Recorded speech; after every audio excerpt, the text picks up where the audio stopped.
Hello student,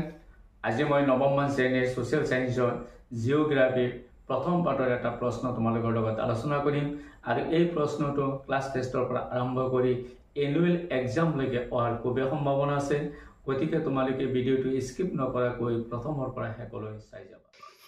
আজিৰ প্ৰশ্নটো হৈছে অৱনমন বুলিলে কি বুজায় আমি আনসাৰটো এনেকৈ লিখিম মৰুভূমিত উদ্ভিদৰ আৱৰণ অতি পাতলীয়া হোৱাৰ কাৰণে বতাহে মৰুপৃষ্ঠত সহজে ক্ৰিয়া কৰিব পাৰে ধূলি বালিবোৰ বতাহে সহজতে এঠাইৰ পৰা আন ঠাইলৈ কঢ়িয়াই নিব পাৰে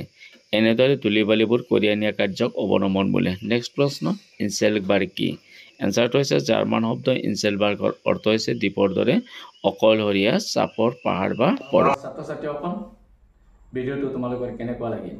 যদি তোমালোকৰ ভাল লাগিছে তেতিয়াহ'লে লাইক কমেন্ট আৰু শেয়াৰ কৰিবা আৰু যিসকলে এতিয়ালৈকে মোৰ ইউটিউব চেনেল সাবস্ক্ৰাইব কৰা নাই তেখেতসকলে কাষত থকা বেল আইকনটো বজাই মোৰ ইউটিউব চেনেল সাবস্ক্ৰাইব কৰিবা আৰু নতুন নতুন সোশ্যাল সায়েন্সৰ ভিডিওসমূহ চাই থাকিবা থ্যাংক ইউ